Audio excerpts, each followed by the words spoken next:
साथियों, आज सारा दिन एक भी क्लिपिंग नहीं मेरी बनी है। आज दिन की ड्यूटी थी और अब 6:30 बज गए हैं और मैं ऑफिस से घर को निकल रही हूँ। बस निकलती हूँ तो मैं आप सबसे बातें करती हूँ। वो एक गाना है ना, घर से निकलते ही कुछ दूर चलते ही, तो वो तो नहीं है कि उसका है घर, वो वाली बात नहीं थी। जैसे मैं अपने ऑफिस से निकली ना तो मुझे एक साइकिल पे कुछ चादरों का बंडल लेकर के, जिसे हम लोग फेरी वाले बोलते थे ना, फेरी गली गली में लगा करके बेचते थे, वैसे ही चादरें कुछ ली हुई और वो फेरी लगा रहे थे। एक भैया थे, मैं उसे शूट नहीं कर पाई। तो मैं सोचती हूँ कि अभी भी ये फेरी से कपड़े जो ख़रीदते होंगे, कहाँ ये बेच पाते होंगे बेचारे, कितना बेच पाते होंगे पता नहीं, पर मुझे उन्हें देख करके अच्छा नहीं लगा।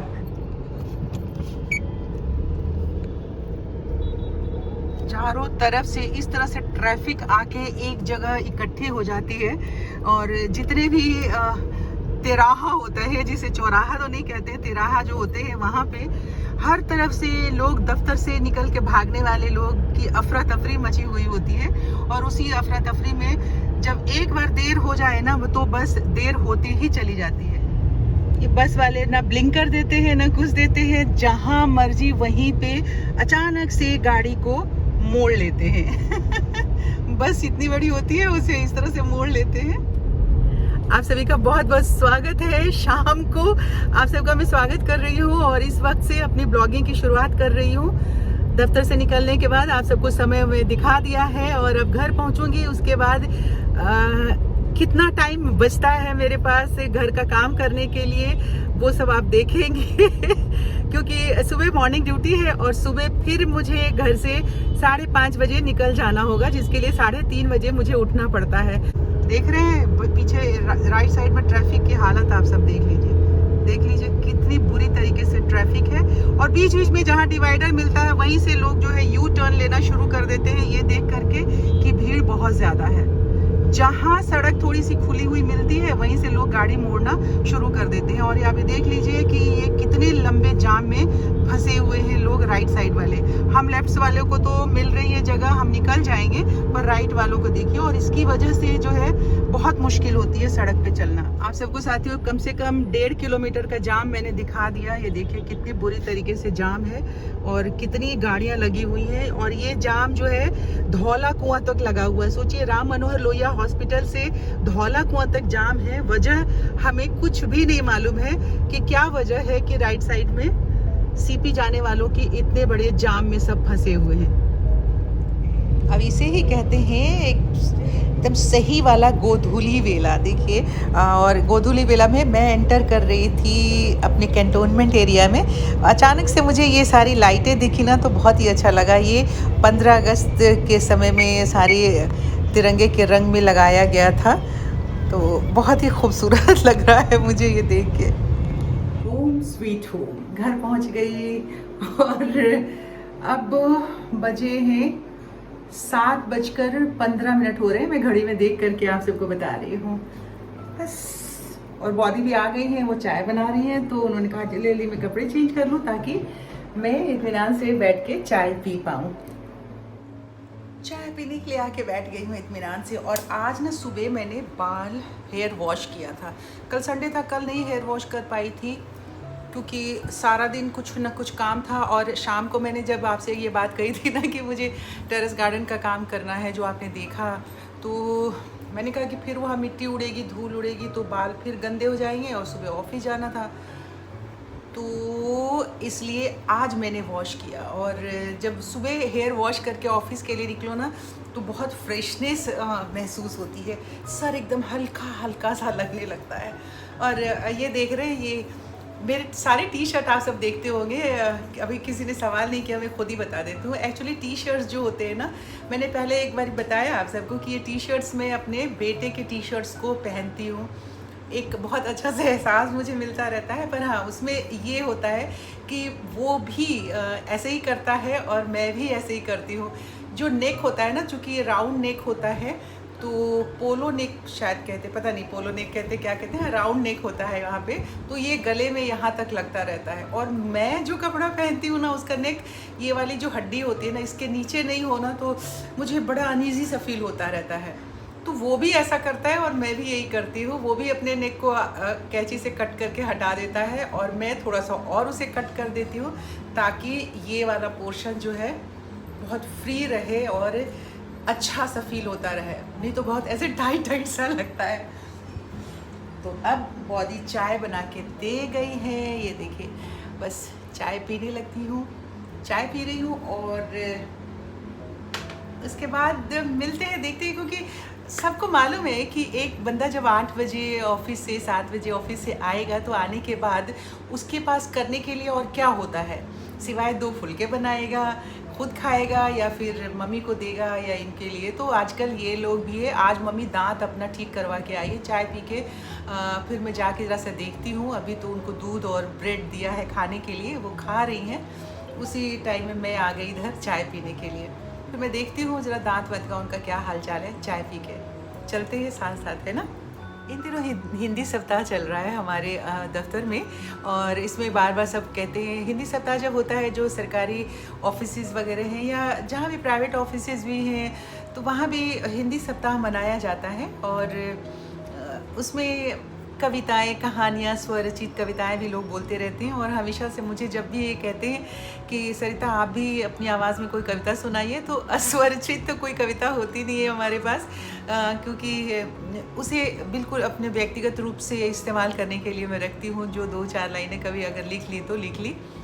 पर एक कविता है जो मेरे अंतर मन को छूती है हमेशा से, और यही पसंदीदा कविता है मेरी। और इस कविता को जब भी मैंने पढ़ा है तो मेरे आंखों से आंसू ज़रूर छलके हैं। मैं अभी की कोई गारंटी नहीं लूँगी, और ये कविता मैं आप सबको सुनाऊँगी ज़रूर हिंदी सप्ताह के उपलक्ष्य में। आप सभी थोड़ा वाह वाह कर दीजिएगा, लेकिन अगर आपकी आंखों में आंसू आए ना तो उसकी दोषी मैं नहीं होंगी। तो इसलिए बिल्कुल इत्मीनान से, थोड़ा सा संयमित होकर के आप इस कविता को सुनिएगा। सुभद्रा कुमारी चौहान की एक कविता है, शुरू करो। बार बार आती है मुझको मधुर याद बचपन तेरी, गया ले गया तू जीवन की सबसे मस्त खुशी मेरी। चिंता रहित खेलना खाना, वो फिरना निर्भय स्वच्छंद, कैसे भूला जा सकता है बचपन का अतुलित आनंद। मैं 2-4 लाइनें पढ़ती हूँ तो कुछ मेरा गला रूंधने लग जाता है, इसलिए मैंने पहले ही आप सबसे कह दिया है कि अगर गला रूंध जाए, आवाज़ रूंध जाए तो प्लीज़ मुझे माफ़ कीजिएगा। ऊंच नीच का ज्ञान नहीं था, छुआछूत किसने जानी, बनी हुई थी वहाँ झोपड़ी और चिथड़ों में रानी। ऐसा ही बचपन होता है, और ऐसा ही था मेरा बचपन। किए दूध के कुल्ले मैंने चूस अंगूठा सुधा पिया, किलकारी किल्लोल मचाकर सूना घर आबाद किया। रोना और मचल जाना भी क्या आनंद दिखाते थे, बड़े बड़े मोती से आंसू जयमाला पहनाते थे। मैं रोई, माँ काम छोड़कर आई मुझको उठा लिया, झाड़ पोंछ कर चूम चूम कर गीले गालों को सुखा दिया। दादा ने चंदा दिखलाया, नेत्र नीर युत दमक उठे, धुली हुई मुस्कान देखकर सबके चेहरे चमक उठे। वो सुख का साम्राज्य छोड़कर मैं मतवाली बड़ी हुई, लुटी हुई कुछ ठगी हुई सी दौड़ द्वार पर खड़ी हुई। लाज भरी आंखें थी मेरी, मन में उमंग रंगोली थी, तान रसीली थी कानों में, चंचल छैल छबीली थी। दिल में एक चुभन सी थी, ये दुनिया अलबेली थी। मन में एक पहेली थी, मैं सबके बीच अकेली थी। मिला खोजती थी जिसको, हे बचपन ठगा दिया तूने। मिला खोजती थी जिसको, हे बचपन ठगा दिया तूने। अरे जवानी के फंदे में मुझको फंसा दिया तूने। सब गलियां उसकी भी देखी, उसकी खुशियां न्यारी है। प्यारी प्रीतम की रंगरलियों की स्मृतियां भी प्यारी हैं। माना मैंने युवा काल का जीवन खूब निराला है। माना मैंने युवा काल का जीवन खूब निराला है। आकांक्षा पुरुषार्थ ज्ञान का उदय मोहने वाला है। किंतु यहाँ झंझट है भारी, युद्ध क्षेत्र संसार बना। चिंता के चक्कर में पड़कर जीवन भी है भार बना। आजा बचपन एक बार फिर, दे दे अपनी निर्मल शांति। व्याकुल व्यथा मिटाने वाली वो अपनी प्राकृत विश्रांति। वो भोली सी मधुर सरलता, वो प्यारा जीवन निष्पाप। वो भोली सी मधुर सरलता, वो प्यारा जीवन निष्पाप। क्या आकर फिर मिटा सकेगा तू मेरे मन का संताप? क्या आकर फिर मिटा सकेगा तू मेरे मन का संताप? मैं बचपन को बुला रही थी, मैं बचपन को बुला रही थी। बोल उठी बिटिया मेरी, नंदन मन सी फूल उठी ये छोटी सी कुटिया मेरी। माओ कहकर बुला रही थी, मिट्टी खाकर आई थी। माओ कहकर बुला रही थी, मिट्टी खाकर आई थी।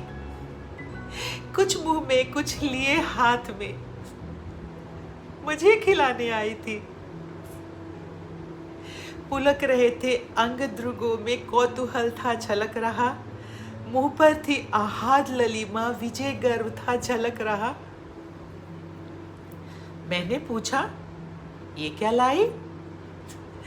मैंने पूछा ये क्या लाई? बोल उठी आकाओ। मैंने पूछा ये क्या लाई? बोल उठी माँ काओ। हुआ प्रफुल्लित हृदय खुशी से, मैंने कहा तुम्हें काओ।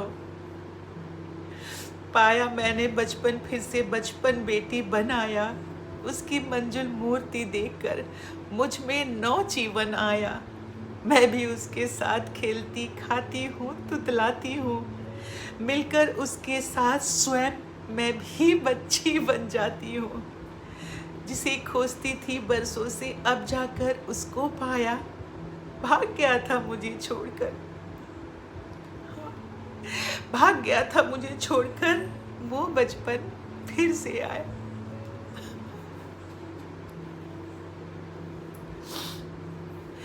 मैंने कहा था कि मैं तो रोऊंगी, आप सबने वादा किया है, आप सबकी आंखों में आंसू नहीं छलकेगी। मैं थोड़ी देर में मिलती हूँ आप सबसे।